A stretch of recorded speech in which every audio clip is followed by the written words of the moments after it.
bienvenue dans l'interview. Aujourd'hui, je reçois Catherine Moranville. Bonjour. Bonjour. Alors, vous êtes conseillère communale écolo à Saint-Gilles et aussi conseillère politique au Parlement bruxellois pour écolo. Et c'est notamment pour ça que je vous invite aujourd'hui. On va en parler tout de suite. Vous avez beaucoup travaillé sur l'affaire du SAMU social.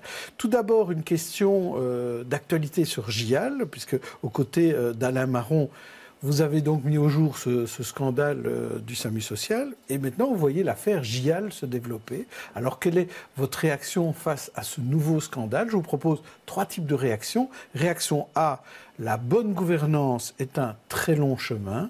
Réaction B, le PS à Bruxelles comme à Liège, ou réaction C, la NVA doit se frotter les mains. Voilà les 3 réactions, vous pouvez en choisir une des 3 ou en choisir une 4e si aucune ne vous satisfait. Je pense que les 3 me satisfont. La bonne gouvernance est un très long chemin, oui, ça c'est clair. On le sait notamment au Parlement bruxellois, lorsqu'on a mis en place le GT gouvernance suite aux affaires Publifin. Il a fallu le scandale du SAMU social pour avoir un vrai coup d'accélérateur par rapport à la gouvernance. Et donc, on peut remercier, entre guillemets, le scandale SAMU social pour avoir en fait permis de mettre à l'ordre du jour une série de textes sur la gouvernance. Sans ça, je crois qu'on serait toujours en train de discuter dans ce GT gouvernance. Donc, oui. Sur le PS à Bruxelles comme à Liège, ben oui, c'est évident. Et on a les mêmes problèmes entre villes, régions, etc. À Bruxelles. Clairement, avec les mêmes problèmes de transparence, de gouvernance, de manière de faire de la politique. Et la NVA se frotte les mains. Bruxelles bashing, s'il est en cours depuis longtemps. Mais là, GIAL, on renforce encore. Merci le Parti socialiste. Mais est-ce que quelque part, vous ne participez pas à ce Brussels bashing chez Écolo quand vous découvrez des scandales?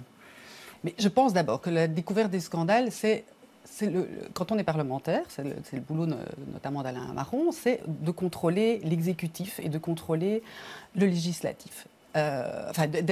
Les parlementaires sont le législatif, pardon. Mais c'est effectivement de mettre au jour, notamment quand il y a des scandales et des problèmes de transparence, de gouvernance, en posant notamment des questions écrites, ce qui a donné lieu notamment à la découverte des fameux jetons. Ça fait partie du boulot du parlementaire et du contrôle. Alors est-ce qu'on fait du Bruxelles bashing? Je pense que les responsables, c'est pas les gens qui contrôlent et les gens qui dénoncent, c'est les gens qui sont à l'œuvre, notamment à Bruxelles-Ville et les socialistes en l'occurrence. Alors parlons du SAMU social. On a présenté il y a quelques minutes les conclusions du rapport de la commission d'enquête au SAMU social. Des constats, 31 recommandations. Vous avez tout suivi en tant que conseillère politique, donc aux côtés d'Alain Marron, comme je le disais. On a donc révélé des dysfonctionnements avec cette affaire-là. Parlons de ces dysfonctionnements d'abord au niveau ville-région. Est-ce que dans les recommandations, il y a quelque chose qui va mieux réguler la problématique entre le pouvoir d'une ASBL de la ville et le pouvoir régional? En tant que tel, non. Par contre, entre les relations entre la ville de Bruxelles et ses ASBL, oui, mais ça ne concerne pas que la ville de Bruxelles, c'est aussi toute personne qui, par exemple, c'est une des recommandations que nous avons portées au sein de la commission, c'est toute personne membre d'un exécutif qui est membre également d'un conseil d'administration privé. Si ce membre, en fait, le pouvoir exécutif donne des subsides ou donne, comme ici pour la ville de Bruxelles, ou le CPS de la ville de Bruxelles a donné des bâtiments au SAMU social, il y a un conflit d'intérêts qui est évident. Et donc la recommandation, c'est quand on est membre d'un exécutif qui donne des subsides ou qui donne des fournitures ou des bâtiments ou tout ce qui est logistique, on ne peut pas être membre de l'ASBL ou de toute personne morale de droit privé. Donc c'est vraiment cloisonner les ASBL et leurs administrateurs par rapport à ceux qui donnent des subsides. C'est réduire en fait les conflits d'intérêts, oui. Alors vous demandez aussi notamment qu'il y ait un meilleur suivi et un meilleur contrôle de la comptabilité de toutes ces ASBL et tous ces flux financiers qu'il y a entre entités publiques.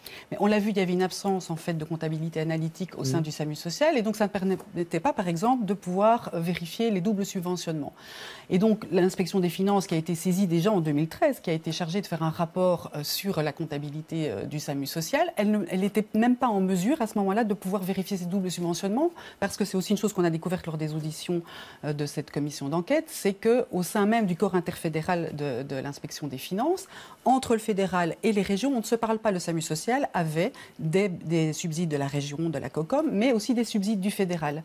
Et quand on vérifie un double subventionnement, il faut être sûr que le SAMU social n'était pas, pour certaines missions, subsidié 2 fois. Impossible, puisque le corps de l'interfédéral, dans le corps régional, le corps fédéral, ne se parlent pas. Et donc ça, c'est une des recommandations, notamment de la Commission.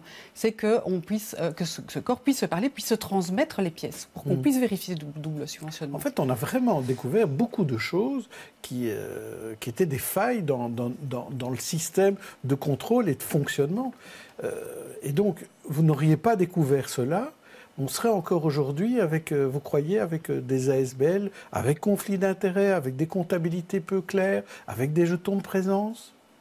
Oui, c'est évident, On le découvre encore maintenant avec l'affaire JL, mais oui, c'est évident.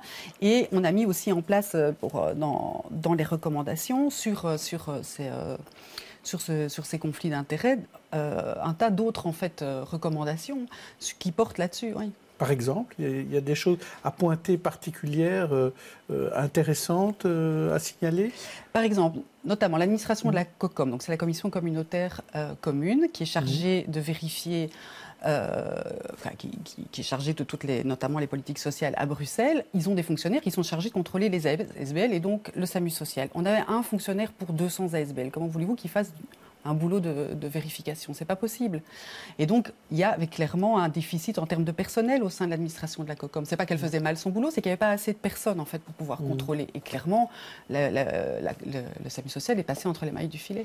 Alors, ce qui est important aussi, c'est on contrôle, mais on doit pouvoir évaluer toutes les recommandations que vous faites aussi, vérifier qu'elles vont être suivies des faits et que tout ce qui a été annoncé aussi par le gouvernement ou par la ville ou pour la SBL elle-même va être suivi des faits. Comment vous allez contrôler ça?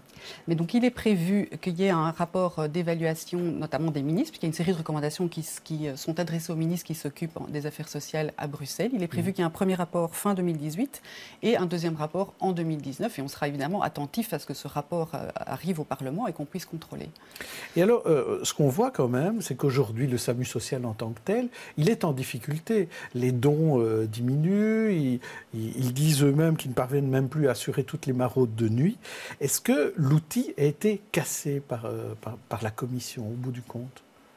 Attention, il faut remettre les responsabilités là où elles sont. Ce n'est pas la Commission qui a cassé l'outil. Je pense que le SAMU social s'est cassé tout seul, en tout cas ses dirigeants. Je ne parle pas ici des travailleurs qui font un boulot remarquable dans des conditions difficiles. Comment faire en sorte que le travail continue, en fait? En fait, il y a une réforme qui est prévue. Donc, il y a une ordonnance sur les sans-abri qui va arriver ici prochainement, fin mars, au Parlement, et qui est chargée de réformer le secteur.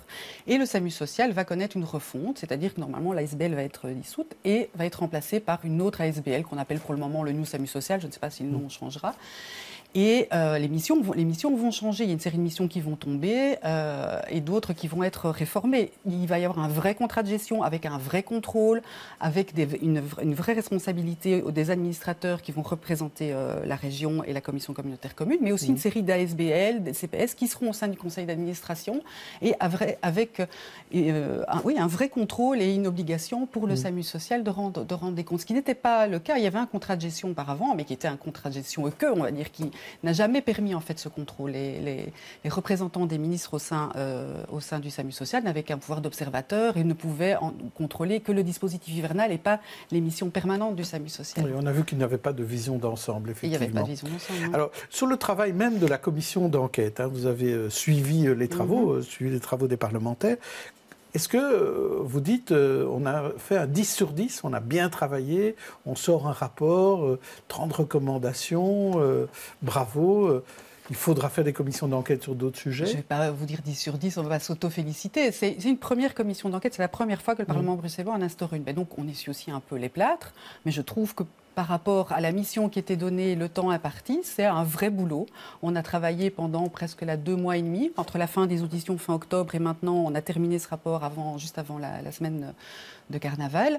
Il y a eu un vrai boulot. Toutes les semaines, on était en bureau avec des chapitres qui ont été faits par chaque groupe politique. En fait, c'est aussi une première, je pense. Oui, ce sont les députés et les conseillers politiques qui ont rédigé le rapport. Il n'y a pas eu d'apport extérieur, sinon une relecture extérieure, mais ça s'est fait complètement en interne, en bonne entente. Alors évidemment, c'est majorité-opposition. C'est aussi le fruit d'un compromis, ce rapport. On ne va pas se le cacher. Il y a 8 partis représentés dans le bureau.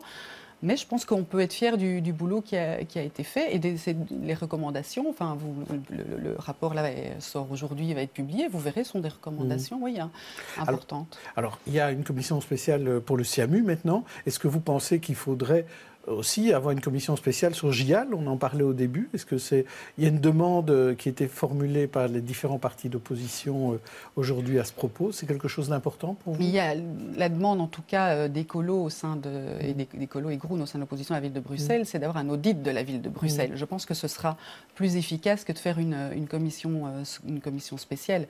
Ici, le SAMU social, c'était nécessaire, vu les enjeux, vu les montants des jetons de présence et vu les montants que recevait le SAMU social et vu l'ampleur du scandale, on ne pouvait pas passer à côté. Alors, on va un peu parler de Saint-Gilles parce que vous êtes tête de liste pour les futures élections communales à Saint-Gilles. Aujourd'hui, vous êtes conseillère communale, mais là, vous serez tête de liste puisque Alain Marron, lui, quitte Saint-Gilles pour XL. Alors, la commune où déloger Charles Piquet semble impossible. Est-ce que vous y croyez vraiment? Vous êtes le deuxième parti à Saint-Gilles. Est-ce que vous croyez que vous pouvez déloger Charles Piquet? C'est en tout cas notre espoir. On est effectivement, vous l'avez dit, le deuxième parti et donc il serait normal qu'on puisse en tout cas monter au pouvoir à un moment donné comme deuxième parti. Et Charles Piquet, il faut le rappeler, il est là depuis 1985 et la majorité PSMR, donc Charles Piquet et M. de Bouvry, c'est Mathusalem presque. On n'a pas changé depuis. Vous voulez dégager les vieux, c'est ça? C'est pas dégager les vieux, c'est que pour le moment, cette majorité, elle ronronne. On a une commune qui est dynamique, qui est jeune, moyenne d'âge 36 ans, qui est créative, on a plein d'artistes, on a plein de projets émergents et ça ne se reflète pas en fait dans le projet de la majorité. Il est temps d'avoir effectivement des nouveaux visages, des nouveaux usages et une nouvelle politique à Saint-Gilles. Mais par exemple, être au pouvoir avec Piquet, donc s'il choisit par exemple écolo plutôt que les maires demain pour gouverner Saint-Gilles, ça vous irait? Si Charles Piquet... Oui. De travailler avec Charles Piquet. Mais c'est une négociation qui se fera sur base des programmes. Oui. Donc si le programme et le projet de Charles Piquet à ce moment-là est compatible avec celui d'Écolo, ça se discute et ça se négocie, mais on n'est en tout cas pas, nous, opposés à monter à un moment donné au pouvoir. Ce serait normal, on est le deuxième parti, on représente une grande partie des Saint-Gillois. Dans vos déclarations, vous disiez aussi que Saint-Gilles peut faire mieux. Est-ce que Saint-Gilles peut être davantage bobo qu'elle ne l'est aujourd'hui? Est-ce que Saint-Gilles doit encore changer? Est-ce que vous trouvez qu'il y a un changement important à apporter à Saint-Gilles? Faire mieux, c'est pas être davantage bobo. Et ça, c'est pas notre discours du tout. C'est évident qu'on peut faire mieux en termes de mobilité. On a été très longtemps dans le tout à la voiture à Saint-Gilles. Il y a très peu en termes de mobilité cyclable. Il faut diminuer les parkings les parkings collectifs. Ça a été très longtemps la politique de Charles Piquet. Et donc, les zones 30, il faut généraliser ça sur Saint-Gilles, il faut des espaces verts. Et puis, en matière de gouvernance, on a là un collège qui cumule, je pense qu'il y a 2 échevins sur les 8 échevins qui ne cumulent pas avec un autre job. Saint-Gilles a 50 000 habitants et mérite d'avoir un collège et un bourgmestre à temps plein. Charles Piquet, il est président du Parlement bruxellois. Et donc, on mérite d'avoir un bourgmestre à temps plein. Merci Catherine Moranville. Demain, je recevrai Alain Courtois. D'ici là, bonne journée, bonne soirée à tous.